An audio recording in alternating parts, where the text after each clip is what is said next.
واقعہ کچھ یوں ہے کہ ایک روز حضرت ابراہیم علیہ السلام کے گھر ایک مہمان آیا.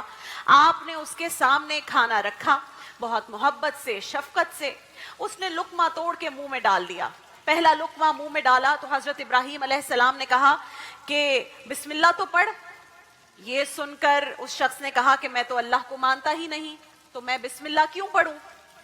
ہم کہتے ہیں نا, اماں ابا ہمیشہ کہتے ہیں نا بسم اللہ پڑھ کے کھانا چاہیے. حضرت ابراہیم علیہ السلام نے بھی اپنے مہمان سے کہا کہ بسم اللہ پڑھ کر کھا.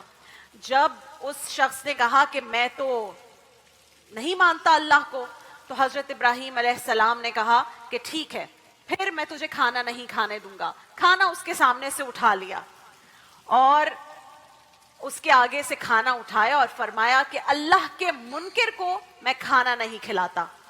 اب وہ مہمان نے جب دیکھا تو وہ اٹھ کے چل دیا. ابھی دروازے تک بھی وہ مہمان نہیں پہنچا تھا کہ جبریل امین آ گئے اور کہا کہ اللہ فرما رہا ہے اے ابراہیم, منکر تو وہ میرا تھا, منکر تو وہ میرا تھا. 70 سال سے میں تو اسے کھلا رہا تھا. تیرے پاس ایک دن بھیجا تو تو ایک وقت کی روٹی بھی نہ کھلا سکا.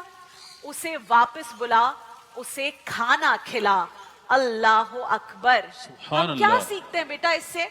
ہم یہ سیکھتے ہیں کہ جب اپنے ایک منکر کے ساتھ جو کہہ رہا ہے I do not believe in the God, وہ یہ کہہ رہا ہے, جب اس شخص کے ساتھ ہمارے رب کا, اللہ تعالیٰ کا یہ معاملہ ہے, تو اندازہ کریں کہ ہم ایمان والوں کے ساتھ اللہ کا کیا معاملہ ہوگا.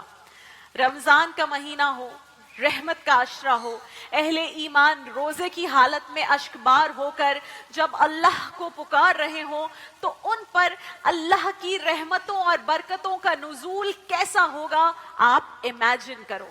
الحمدللہ اللہ کی رحمتوں کا کبھی نہ ختم ہونے والا یہ سلسلہ رمضان المبارک میں عشرہ رحمت بن کر ہم پر مہربان ہے اس وقت.